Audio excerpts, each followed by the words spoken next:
रावण के वचन सुनकर मूर्ख राक्षस हनुमान जी की पूंछ में आग लगाने की तैयारी करने लगे। पूंछ के लपेटने में इतना कपड़ा और घी तेल लगा कि नगर में घी और तेल नहीं रह गया। हनुमान जी ने ऐसा खेल किया कि पूंछ बढ़ गई। नगरवासी तमाशा देखने आए। वे हनुमान जी को पैर से ठोकर मारते हैं और उनकी हंसी करते हैं। ढोल बजते हैं और सब लोग तालियां बजाते हैं।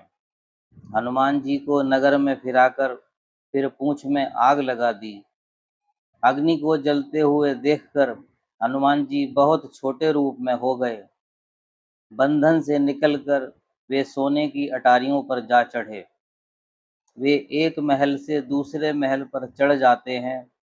आग की भयंकर लपटें चारों ओर झपट रही हैं।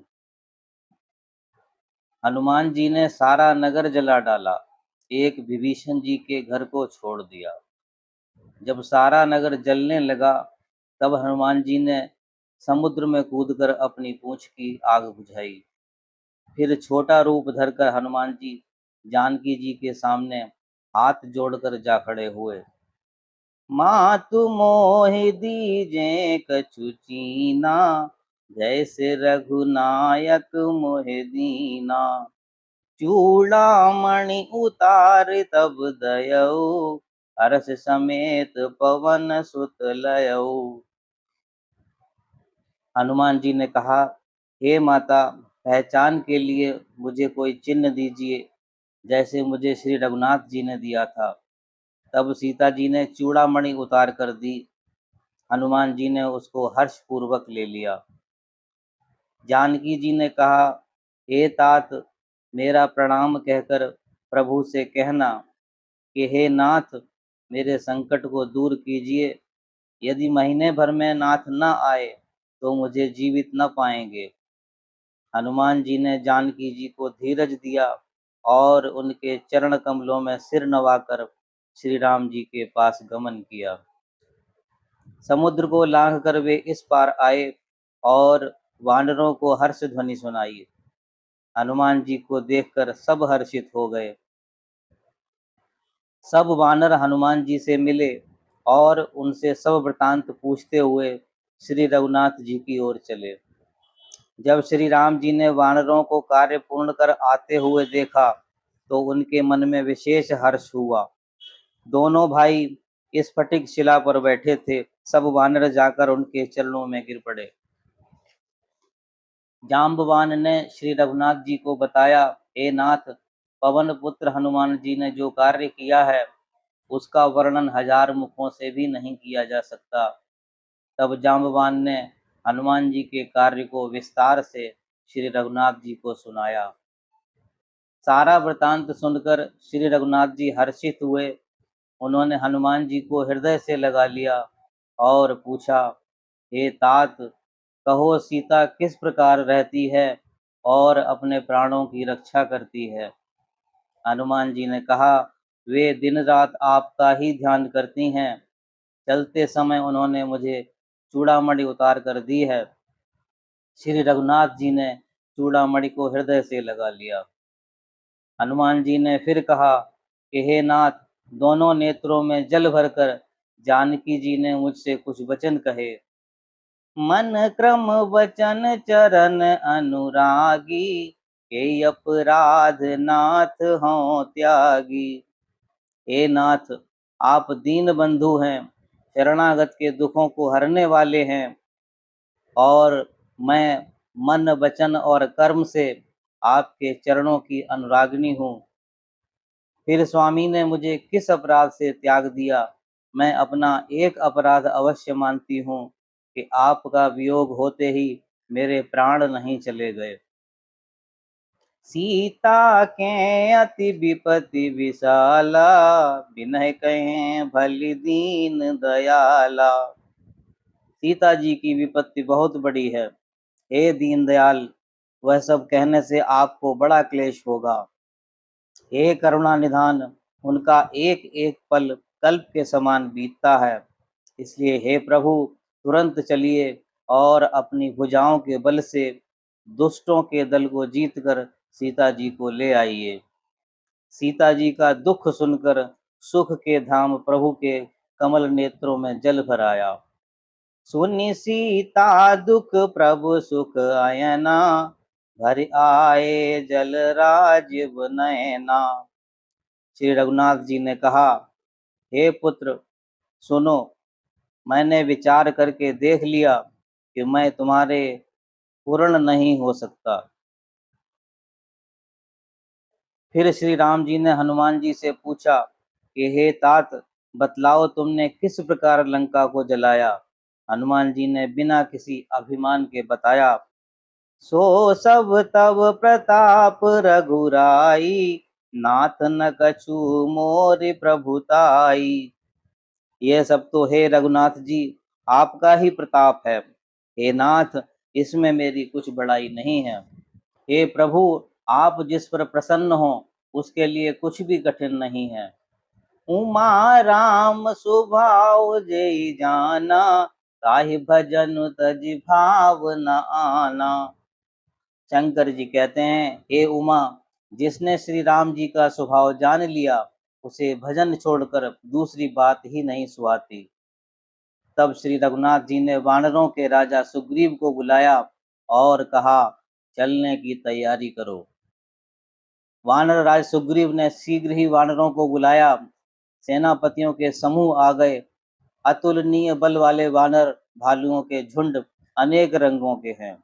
हर्षि राम तब कीन पयाना, सगुन भय सुंदर शुभ नाना।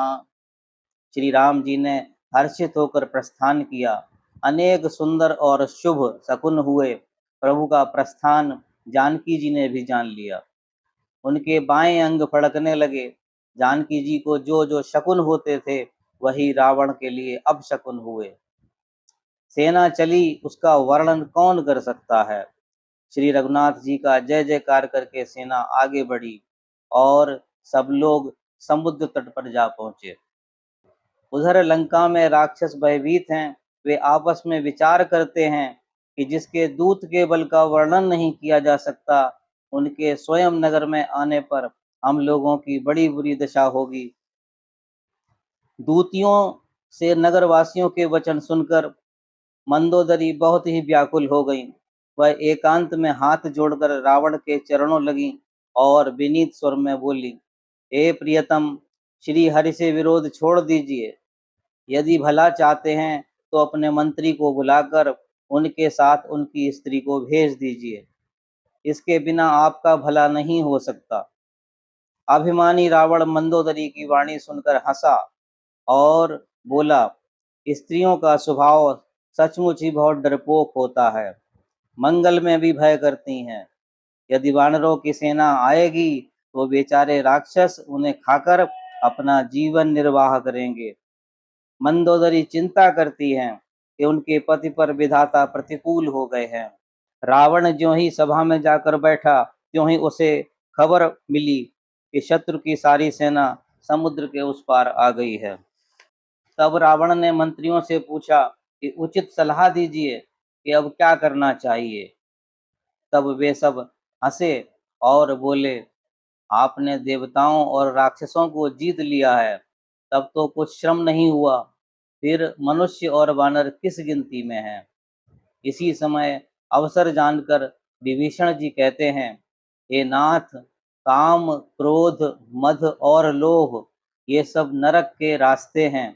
इन सब को छोड़कर श्री रामचंद्र जी की शरण में जाइए। वे समस्त लोगों के स्वामी और काल के भी काल हैं। वे अजेय हैं। वैर त्याग कर उन्हें मस्तक नवाइए, उनको जानकी जी दे दीजिए। हे दस शीस, मैं आपके पांव पड़ता हूँ और विनती करता हूँ कि मान मोह और मद को त्याग कर आप श्री राम जी का भजन कीजिए। माल्यवान नाम के एक बुद्धिमान मंत्री ने भी विभीषण की बात का समर्थन किया। रावण ने कहा, ये दोनों मूर्ख शत्रु की महिमा का बखान कर रहे हैं। यहाँ कोई है जो इन दोनों को यहाँ से दूर ले जाए। तब माल्यवान तो घर लौट गए। और विभीषण जी हाथ जोड़कर फिर कहने लगे, जहाँ सुमति तहाँ संपत्ति नाना, जहाँ कुमति तहाँ विपत्ति निदाना। जहाँ अच्छी बुद्धि है वहाँ सुख की स्थिति रहती है, और जहाँ कुबुद्धि है वहाँ अंत में दुख रहता है। आपके हृदय में कुबुद्धि आवसी है, इसलिए आप हित को अहित मान रहे हैं। सीता जो राक्षस कुल के लिए काल रात्रि के समान है, उस पर आपकी बड़ी प्रीति है। मैं आपके चरण पकड़कर आपसे विनती करता हूँ, आप मेरा आग्रह मान लीजिए और सीता जी राम को दे दीजिए। विभीषण की बातें सुनकर रावण क्रोधित हो उठा और बोला, रे दुष्ट, अब मृत्यु तेरे निकट आ गई है। रे मूर्ख, तू मेरे अन्न पर जी रहा है और शत्रु का पक्ष लेता है। मूर्ख, उन्हीं से जा मिल और उन्हीं को नीति बता। ऐसा कहकर रावण ने विभीषण को लात मारी। विभीषण ने रावण के चरण पकड़कर कहा कि आपका भला श्री राम जी को भजने में है। श्री राम जी सत्य संकल्प और सर्व समर्थ हैं, और हे रावण, तुम्हारी सभा काल के वश है।